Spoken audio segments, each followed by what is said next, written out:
జగిత్యాల జిల్లా కోరుట్ల పట్టణంలోని గాంధీ రోడ్లో స్కూటీలో నుండి ₹1,00,000 ఎత్తుకెళ్లిన ఇద్దరు దొంగలు, పల్సర్ బైక్పై వ్యాపారిని వెంబడించిన దొంగలు ఎస్బీఐ బ్యాంకులో నుండి డబ్బులు డ్రా చేసుకుని స్కూటీలో పెట్టుకుని దుకాణం వద్దకు వచ్చి తన స్కూటీని పార్క్ చేసిన బాధితులు. ఒక దొంగ అడ్డుగా నిలబడగా మరో దొంగ చాకచక్యంగా స్కూటీ తాళం తీసి సీటు కింద ఉన్న డిక్కీ నుండి డబ్బులు తస్కరించిన రెండవ దొంగ. బండి మలుపుకుంటాడు ఈయనేమంటాడు నువ్వు అవ్వమని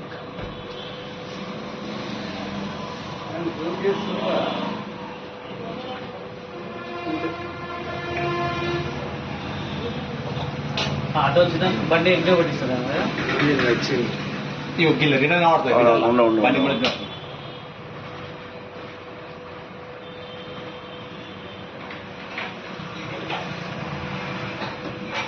బండి జరుపుతారు. బండి వెనకకి చెప్తాడు సామాన్ కోసం కొంచెం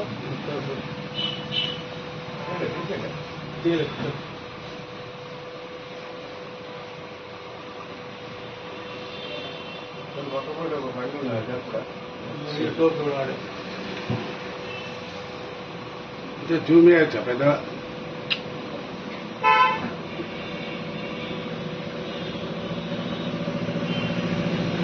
అంటే వేరే వాడు చూసి చెప్పిండు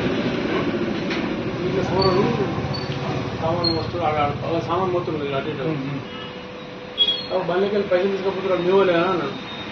అన్ని వాళ్ళు పోయి చూసుకున్న తర్వాత అయ్యో నయ్య వాళ్ళంటే ఇట్లా వాడు వీడి కలిసి పోయింది బండి వస్తారు దొరకలేదు. మళ్ళీ బండి పార్క్ చేసి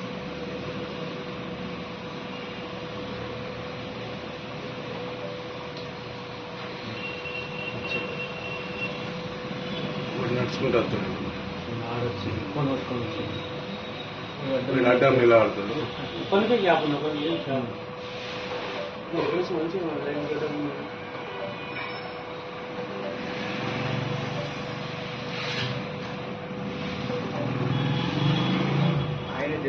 వాడు కూడా ఎంత సింపుల్ గా తీస్తాడు.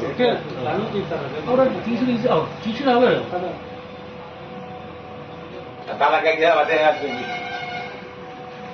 ఇవాళ ఇప్పుడు ఇస్తాను ఒకసారి తాళం తీసేయండి ఫస్ట్ ఇప్పుడు తీసిన లావట్టు ఫస్ట్ తాళం తీసిండు కథ ముడికి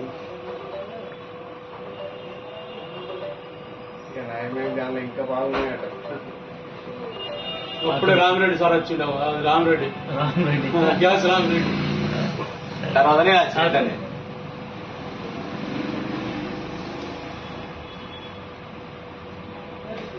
వీడు గల్గా చేసి పాపం వాడు మస్తు అన్నానే బండి ఆటో నడుపును ఆటో ఒక్క జరుగులేదు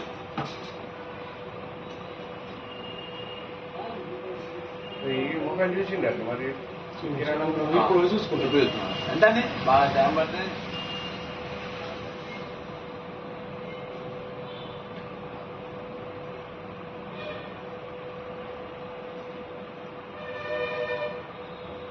దుకాణం పొరాన్ని ఎక్కువ మాట్లాడుతుంది నేను ఎప్పుడు వచ్చినా వెనక వచ్చినప్పుడు దుకాణం పొరం ఇట్లా పోయారు అన్న వాళ్ళు ఆన్నే కూర్చొని పోతారు.